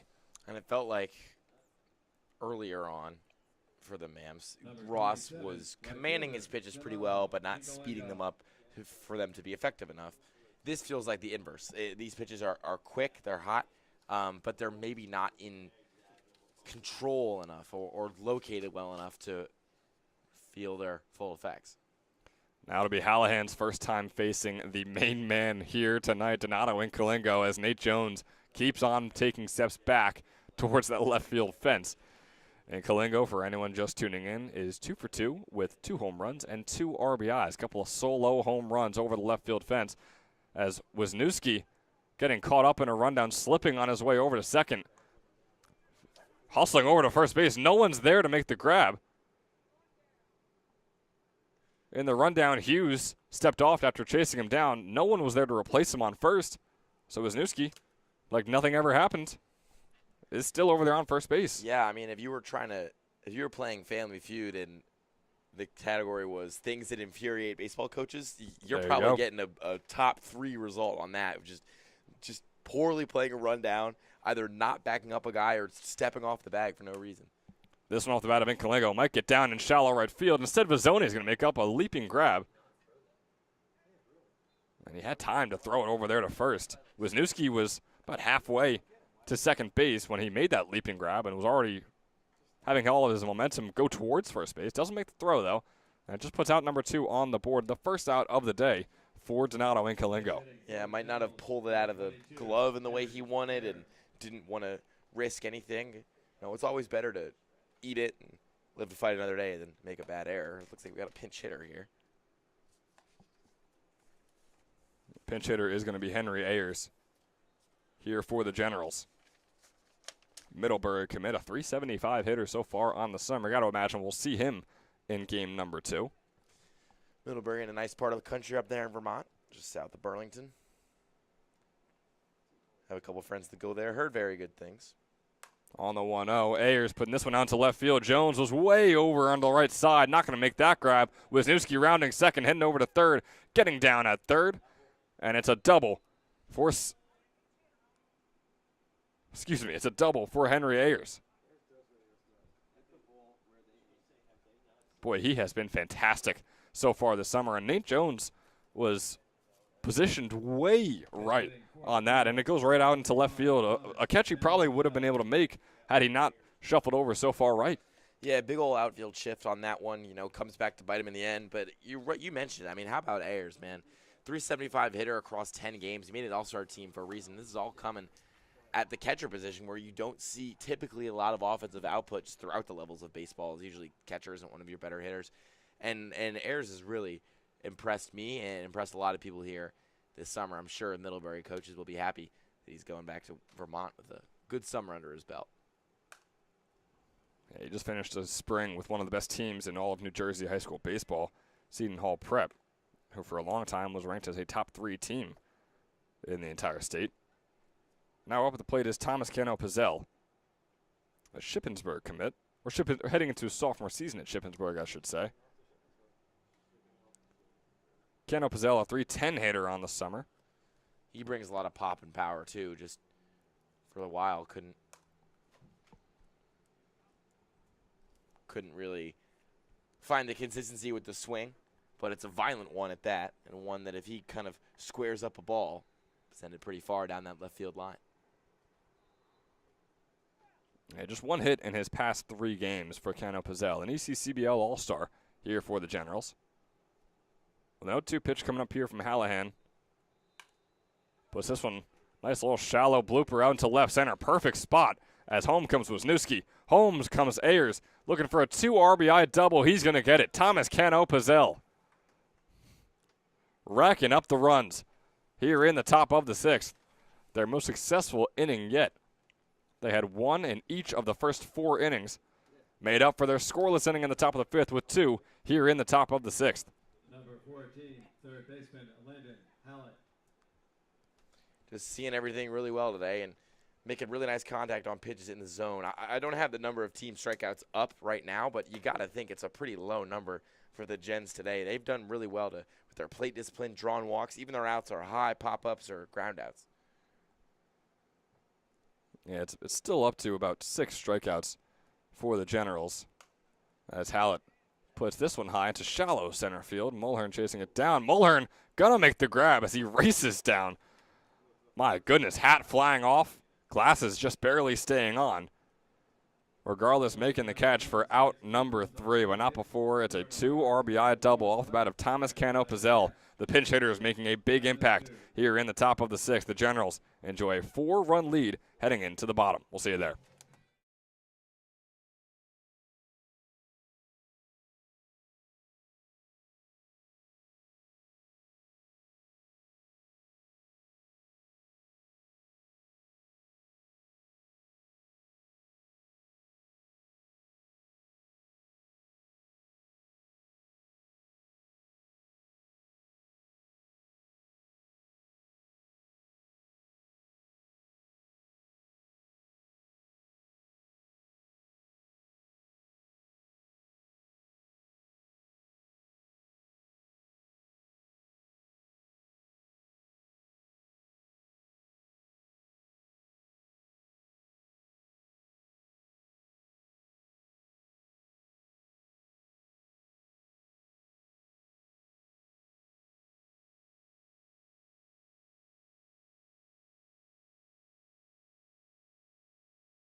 Looking back here in the bottom of the 6th, Sean Heffernan got things going very quickly. Starting us off here, a single little bloop shot out into center field. Now on comes Chris Babkowski, fouling that one off, bringing up an 0-1 count on himself.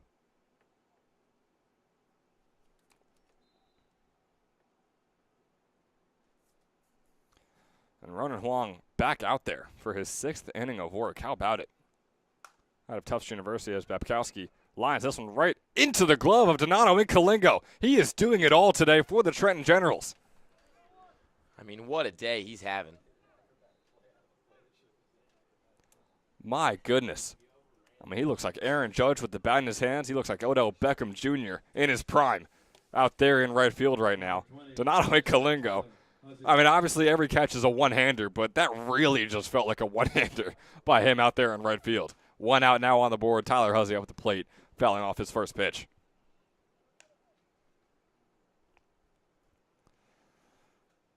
My, oh my. You wonder who's going to win our Toyota Player of the Game today. You really do. You really do. It's I'm sure we got a lot of good candidates, a lot of tough ones. You know, every time I always try to shout someone out and be like, hey, he gave this guy a run for his money, but here is this guy. I don't even know if I'm going to do that this time. There's nobody even in the stratosphere of the conversation. I mean, what a day for Incalingo. 1-1 is going to be swung on and missed right there by Huzzy. Brings up a 1-2. Some sun peeking out here at Moody Park. 1-2 count is going to be low, and it brings up a 2-2. Good job by Ayers, who is now behind the plate. We saw him with the bat in his hands and put one out into left field. Now here he is behind the dish. 2-2 count. Huang nearing 90 pitches on the day. Fastball swung on, piped up sky high. Lacara calling for it. The new first baseman out there for the Generals and making the grab for out number 2. Just like that, boy, the Generals are looking real good. Sure, they gave up the single to Heffernan to start off the bottom of the 6th, but since then, just like seemingly every other inning, Luke, I mean, they've been really, really stout defensively. And I can say this now. I was worried I was going to jinx him in that last inning, and I guess I'm not going to give him his flowers yet. I'm kind of holding the bouquet in my hand. But what a start for Ronan Wong. I mean, yeah. He goes out there, gives up those 2 runs early, gives up a lot of base runners, but nonetheless, he's in and out of, at this point now, 6 innings. He looks comfortable, he looks composed, and he's cruising along. That's exactly the kind of pitcher you want on a summer ball team. 4 up, 3 down as Nate Jones grounds that one right past the glove of Huang, but right into the glove of Nick Tomasetto, who steps on second, getting Heffernan out and putting away the bottom of the 6th. Boy, oh boy, the Generals are out for blood here at Moody Park. They might be down at 3rd in the South Division, facing off against the top dog in the South, but they are looking on fire today, and they hope to keep it going in game number 2. Main focus right now, though, finish off game number 1 and get the win. They're going to try and do so with the bat in their hands to get some insurance when we return in the top of the 7th. We'll see you there.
Welcoming you into what the Generals hope is the final inning of work here in game number 1. New pitcher out there for the Mercer Mammoths, Justin Sestowicki, up at the plate, taking the first one down there in the dirt for ball 1. James Waters is the new pitcher on the mound. Has pitched a little over 6 innings so far this summer. The most innings he's ever pitched is 1. So obviously a closer here for the Mammoths with a 2-1 record. Has allowed 5 hits and 2 earned runs. As Sestawicki fouls that one off. He struck out 3 batters and has a 2.2 earned run average. James Waters out of Alvernia University from East Windsor, New Jersey. Sitting at 6'3", 205, wrapped up his freshman season over there. And only pitched 2 innings in his freshman campaign. He's kind of got that stature of a closer about him. Tall guy. Pretty violent release point. As he throws that one outside for a 3-1 count on Sestawicki.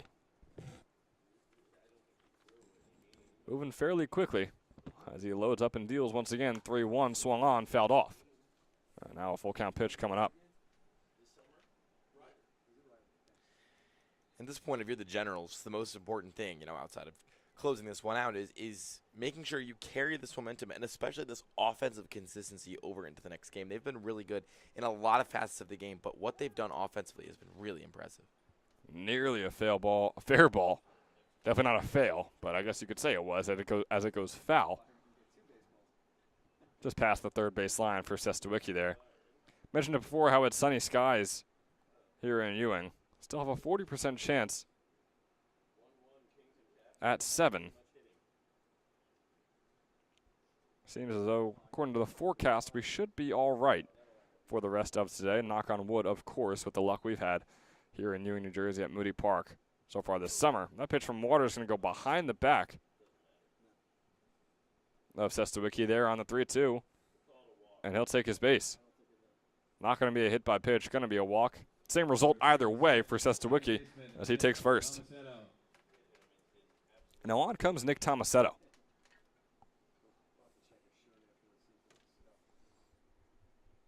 This guy who has been fantastic so far today. 2 for 2 with a walk and 1 RBI. Yeah, he's kind of the lightning to Inkalingo's thunder in terms of these 2 really good hitters here in the Gens lineup. One more of an average guy, one more of a power guy, both wildly effective and all-stars for a reason. First pitch to Tomasetto is low. Bounces off of Huzzy. He chases it down. Sestawicki staying put on first base. And it's a bit surprising to see Inkalingo so far down in the order. Obviously, hindsight is 20/20 in the situation, but still an ECCBL all-star hitter who is batting fairly low in the bottom half at least of this order for the Gents, as that one's going to be inside on Tomasetto, bringing up a 2-0.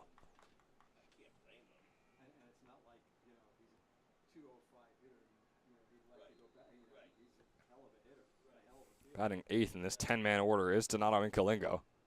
Tomasetto batting 3rd. As that fastball is going to find the bottom left corner. He nods his head, yeah, he agrees with the call. Just didn't like the pitch. As on comes the 2-1 from James Waters. The Generals looking to get into that double-digit win column here today. Well, they'd love to do so here in Game 1 specifically. Next fastball is going to bring up a 3-1 count now on Tomasetto. Hitters count here for Tomasetto, but you got to think with the way that Waters is throwing, I'm taking this all the way. I don't want to open up a double play ball or potentially kill any rally here. 3-1, swing and a miss there from Tomasetto. Good-looking pitch from Waters as well. Yeah, that thing took Tomasetto out of his shoes and his socks. As he puts them back on and gets set for the 3-2 count. Yeah, you got to imagine a pitch just like that is probably coming back again, or maybe some high heat. Bit of a heat check, you could say, for James Waters. Off goes Sestawicki, swung on by Tomasetto along the left field line. Sestawicki rounding second. He's going to round third as well. Tomasetto heading over to second, rounding second, and Sestawicki coming home. Tomasetto now making his way over to third, and he is down safe. The throw from Jones was way over the head of Huzzy. Waters had to come in and make the grab. It's an RBI double for Nick Tomasetto and advancing on to third base thanks to the long and high throw from Nate Jones out there in left field. 7-2, the Generals lead. Yeah, I mean, we've seen Jones's cannon for, a number of times tonight, but still hasn't really gotten that play at the plate he might want. That time, little bit more air on that. Now the first pitch over to Ploppert as he races over to first. And he'll get sacrifice hit right there as Tomasetto coming home and making this an 8-2 ball game. And also putting out number 1 on the board. So how about the Generals? Just really taking care of business right now here in the top of the 7th. Yeah, leaving no doubt, you know, twisting the knife a little bit and putting games. You couldn't, you know, nothing's ever completely out of reach, especially in the ECCBL, but putting a game in a much more comfortable position. And if there's any team you can't count out in the South Division, it is going to be the Mercer Mammoths. As this one swung on by J.C. LaCar, grounder right over to Heyman, the third baseman, making a throw. Good play by Will Heyman for out number 2 here in the top of the 7th.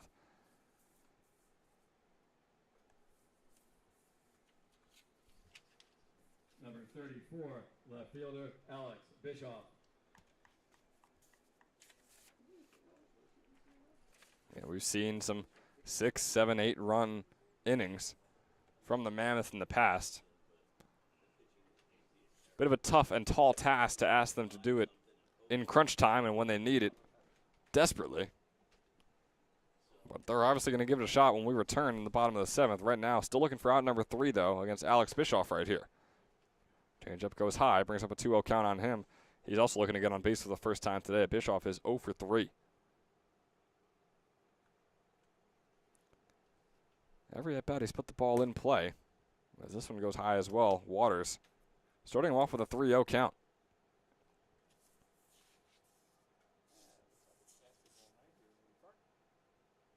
Bischoff has walked 10 times and struck out 9. As that one's going to be in there for a called strike 1.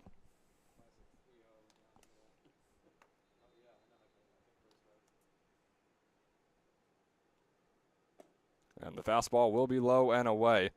Alex Bischoff will get himself onto first base for the very first time here today. In his 4th plate appearance, that is, as well. C.J. Wisniewski. As we move along to C.J. Wisniewski. Man who is 0 for 2 with a walk. And those 2 at-bats, both being strikeouts, starts off swinging and missing on the very first pitch against Waters right here. That's just always tough to see.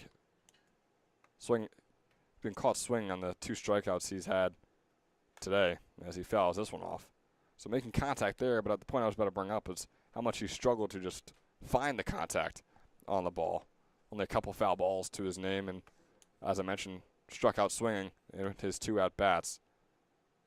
Let's see if that contact on the foul ball can help him out here in the 0-2 count. The offering is low and away. Holding himself back there. Good job at it to bring up a 1-2 count.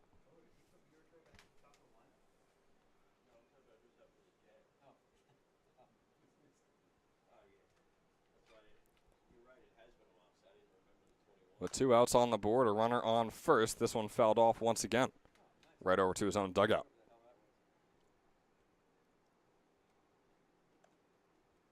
Waters now nearing 25 pitches in the inning. Approaching the 2-hour mark as well here in game number 1. Here's the 1-2 offering. Gonna hit Wisniewski on the back. Waters keeping the half inning going. Putting 2 on after already allowing 2 runs here in the top of the 7th. Number 27. And boy, if there's one man to bring them all home, it is going to be Donato Incalingo. Now he flew out in his last at-bat to Don Bozzoni in shallow right field. It was looking like a possible bloop shot for him. But in his prior 2 at-bats, obviously putting both over the left field fence. Takes the first one in there for a called strike 1 on the bottom left corner. Got to think that Waters isn't really going to be looking for these outside strikes right now. Going to really try and put things inside on Incalingo.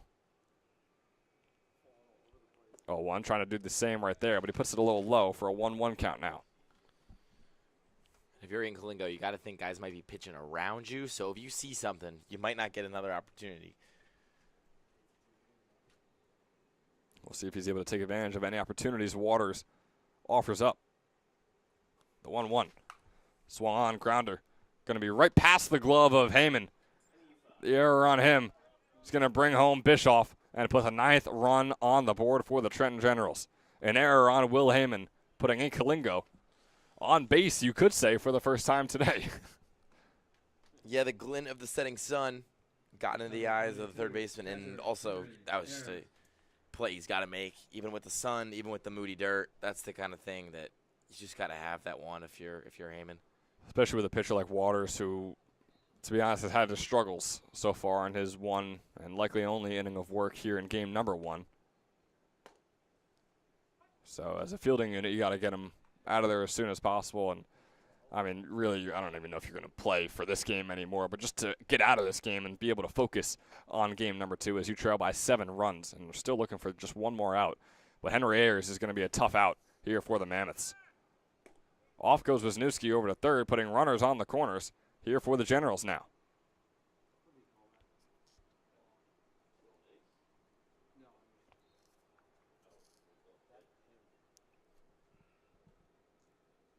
Henry Ayers had the double in his first at-bat.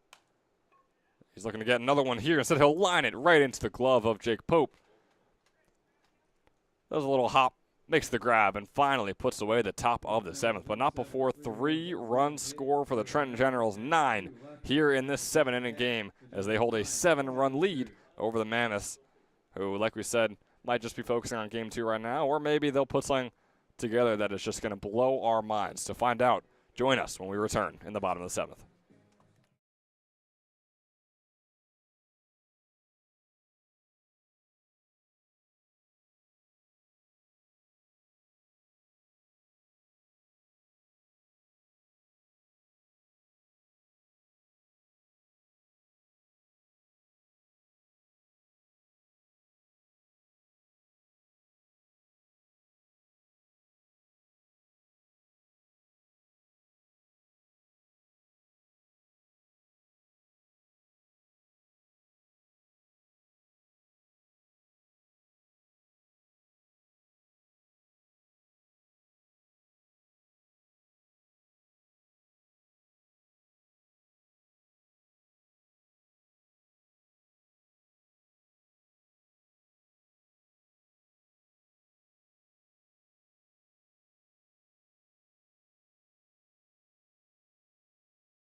Torrin McKenzie up at the plate for the first time today, and Ronan Huang up on the mound for the 7th straight inning, trying to pitch the full game here for the Generals.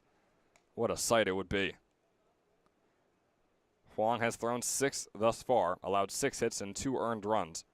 Walked 5 batters, only struck out 1 in this entire game so far. Got a 2-0 count on McKenzie early on. He's up at 90 pitches now with this 2-0 count. The league limit, if I can remember correctly, is 110. He's got 20 pitches to work with at the most. Of course, he could have his own personal limit as well. Here's the 2-0 offering. Breaking ball is going to be outside. And a 3-0 count on McKenzie. Not exactly the start you want to have if you're trying to pitch the full game here.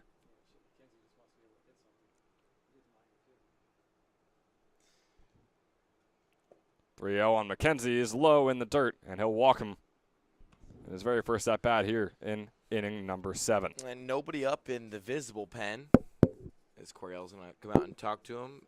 Maybe somebody in the secret bullpen that we've run into a couple times behind the shed. But I can't say I see anything from my angle. I can't say so either, but of course we did see the man who is heading onto the mound right now, Braden Hoiberg, who wrapped up his high school career at Monroe Township. He is now out there. We saw him warming up out past left field. I assume that he would be the man coming in to possibly even start game number 2, or if they had to put him in here in game number 1. They're going to have to for these last 3 outs, but what a game it was for Ronan Huang. Like I said, 6 innings in which he allowed 6 hits, 2 earned runs, and now 6 walks. And a strikeout to his name, 92 pitches on the day for Ronan Huang, who definitely deserves his flowers, as does pretty much everyone on this Trenton Generals team. Braden Hoiberg going to get his warm-up pitches in. We're going to be right back after a quick word from our sponsor. Don't go anywhere. Hi, my name is Dr. Philip Glassner. I'm a hip and knee replacement specialist at Mid-Jersey Orthopedics. We're a multi-specialty orthopedic practice with offices in Flemington, Bridgewater, and Washington, New Jersey.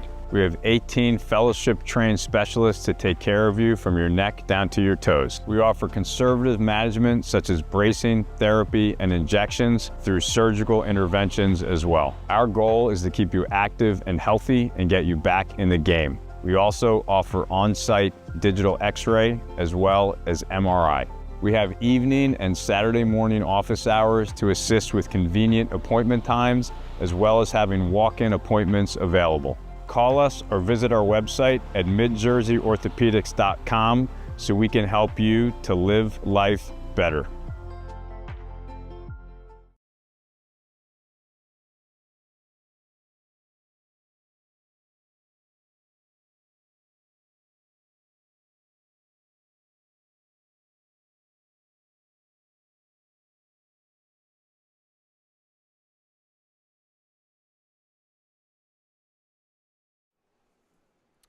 So as promised, here is Braden Hoiberg, the post-university commit. A .230 hitter for Monroe Township this past spring, and has now taken the mound to try and close things out for the Generals here.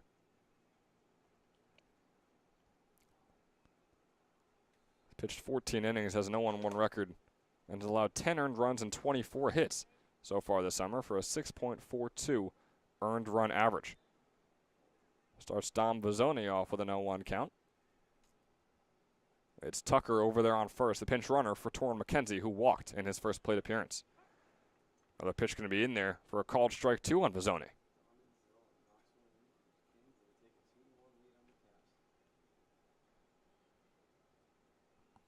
Here is the 0-2 offering from Hoiberg. Breaking ball just outside. Keep the at-bat going.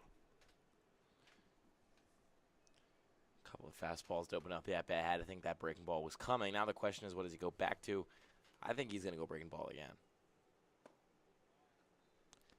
Nearly did just that, but it went low once again. Got a 2-2 count. In his senior season at Monroe High School, pitched a little over 22 innings and had a 5.64 earned run average. So about the same performance he's put on so far this summer in the ECCBL, as that fastball is popped up sky high into shallow right field, or rather, shallow first base if you want to call it, as J.C. Lacara going to take a few steps to his left and make the grab for out number 1. Donato Kalinga was racing in because he saw how high that ball went, but it really didn't travel too far. And now right back to the top of the order with Ray Mulhern and the Mercer Mammoths.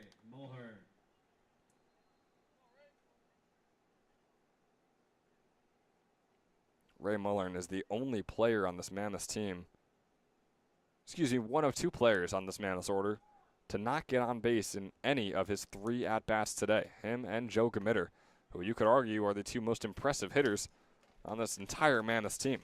The leadoff here for Mercer, starting off with a 0-1 count after that bunt attempt.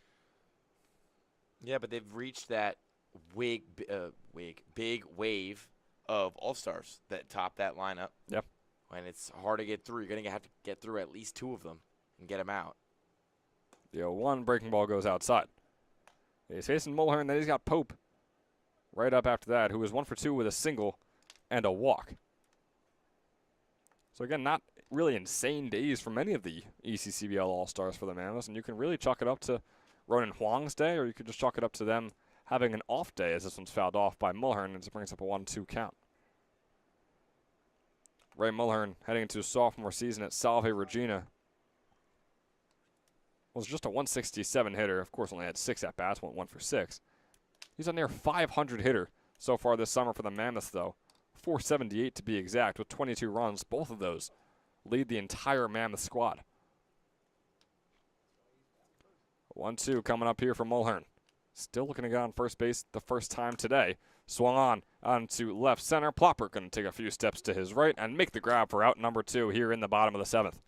Nice piece of contact. Hit that ball hard. Just couldn't get lucky and put it in the right spot. Number 5, second baseman. But you got to like what you've seen from Hoiberg so far. If you're Coach Coryell, I mean, you put in a guy, Wong doesn't throw a strike in the first at-bat. You put in a guy, you're like, just get us out of this inning. And sure enough, he's done just that. You know, he's picked up 2 quick outs. He's pounding that zone. He's not, at least yet, shooting himself in the foot and putting your team in much danger. You really have to highly doubt any danger will be felt by the Generals here in the bottom of the 7th as Pope fouls this one off. Tucker was taken off for second. He's going to have to head back over to first now. But, boy, a lot has to go wrong for the Generals to feel any type of stress here in game number 1 at least. Game number 2, we'll see how the Mammoths can bounce back.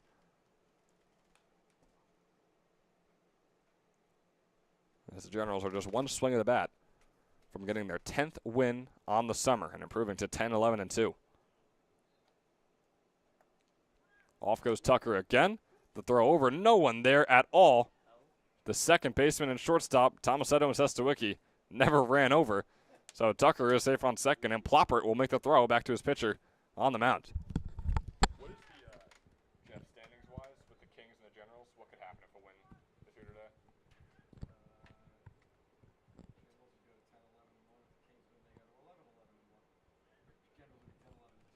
Okay.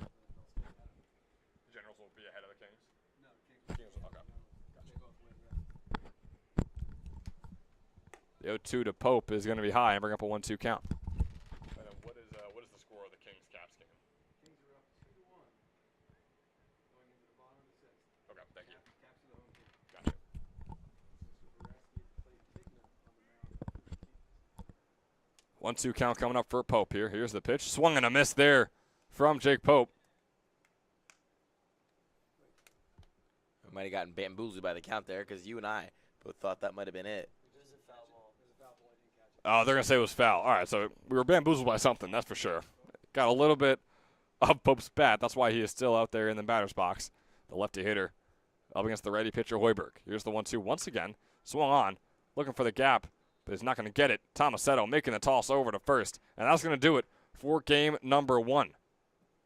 The Trenton Generals improve to 10-11-2, while the Mammoths fall to 13-8-1. The Mammoths still hold first place firmly in the South Division, while the Generals are putting some pressure on the South Jersey Kings, who are currently up 2-1 in the bottom of the 6th against the Trenton Capitals. Now, if the Kings win that one, they are still going to be second place in the South Division. If they lose that one in a matter of moments, whenever it might be, 15, 20 minutes, the Generals will leapfrog them into second place. We'll have all the updates for you when we return for game number 2. But, Luke, here in game number 1, any final thoughts before we head out of here? Well, I mean, one man only, Dominic Kalingo. Take a bow, son. You got to think who's the Toyota player of the game. Nobody but him.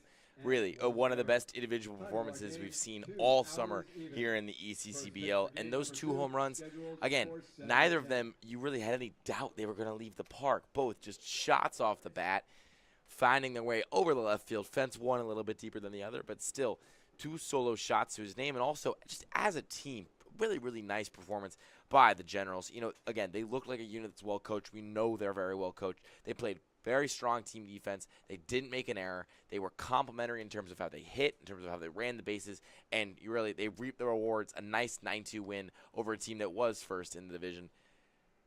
It still is first in the division, but is feeling its lead, you know, maybe cut in a little bit, and especially against teams that are starting to get hot as the postseason nears. The Generals batted about .350 here today, went 11 for 31 against the Mercer Mammoths. Again, arguably what people many think is one of the best pitching staffs here in the entire ECCBL, not just the South Division by itself. They had 11 hits on their 31 at-bats, 9 runs scored, 6 walks as well. And like Luke said, Donato Incalingo is our Toyota player of the game. Now, of course, you can rewind this YouTube live stream and go watch his home run hits, which are in the top of the 4th and the top of the 2nd, by the way, in case you really do want to do that. Or you could tune in to game number 2, where Luke Leonard and myself will be taking you through that one as well. Luke, we'll be talking a bit more in that game. I'm sure many people will be happy about that. Yes, I'll be taking a back seat in game number 2. So I give my input here and there. But a reminder, we got our Toyota Drive of the Week as well. I wonder if our Toyota Player of the Game will be our new Toyota Drive of the Week. You'll have to find out when we return for game number 2 in about 25 minutes. So you can be prepared for about a 7:05, we'll call it, maybe a 7 o'clock start time for game number 2. We'll see you there, folks. But for now, have a great night.